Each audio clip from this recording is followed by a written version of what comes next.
Top quality और consistent performance के लिए सिर्फ सिल्वर पंप नाम याद रखना। વડોદરા શહેરમાં દારૂબંધીના ઉડ્યા લીરે લીરા। મનપાના ખુલ્લા પ્લોટમાં મળી દારૂની ખાલી બોટલ્સ। મનપાનો બંધ પડેલો પ્લોટ બન્યો અસામાજિક તત્વોનો અડ્ડો।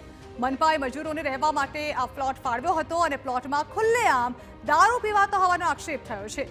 આ સમગ્ર મામલે મનપાને રજૂઆત પણ કરવામાં આવી છે।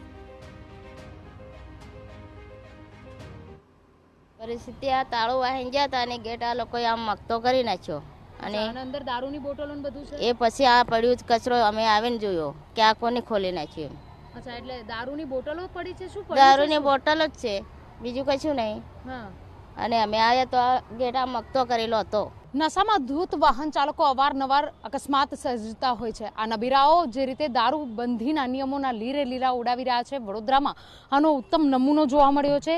વડોદરા શહેરના ગોત્રી રોડ દિવાળીપુરા વિસ્તાર નજીક આવેલા પાલિકાના જે કોમન પ્લોટ છે તે એરિયામાં દારૂની બોટલો મળી આવી છે। ઉલ્લેખનીય છે કે જે રીતે કામદારો અહીંયા આગળ રહે છે, પરંતુ હોળીના સમય દરમિયાન તેઓ અહીંયાથી બહાર ગયા હોય અને દરવાજો કોઈ નબીરા હોય કે અસામાજિક તત્વોએ તોડી નાખ્યો હોય તે પ્રકારની વિગતો પણ તેઓ દ્વારા જણાવવામાં આવી રહી છે। ત્યારે જે રીતે દારૂબંધીની વાતો વચ્ચે આ રીતે જે દારૂનું નિયમોનું જે ખુલ્લેઆમ ઉલ્લંઘન થઈ રહ્યું છે, વડોદરા શહેર પોલીસ દ્વારા ક્યારે આ તમામ બાબતોને લઈને કાર્યવાહી કરવામાં આવશે? આ ઉપરાંત પાલિકા દ્વારા પોતાના જે પ્લોટ છે તેના પર ક્યારે સિક્યોરિટી રાખવામાં આવે છે તે જો પણ તેટલું જ મહત્વનું છે, કારણ કે જે રીતે દારૂબંધીની વાતો છે, ગુજરાતમાં દારૂબંધી છે, જે રીતે નબીરાઓ અકસ્માત સર્જી રહ્યા છે તેને લઈને દારૂબંધીના નિયમો ચુસ્તપણે પાલન થાય તે જોવું જરૂરી છે, પરંતુ જે રીતે દારૂના નિયમોનું સરેઆમ ઉલ્લંઘન થઈ રહ્યું છે તેને લઈને અનેક સવાલો ઊભા થઈ રહ્યા છે।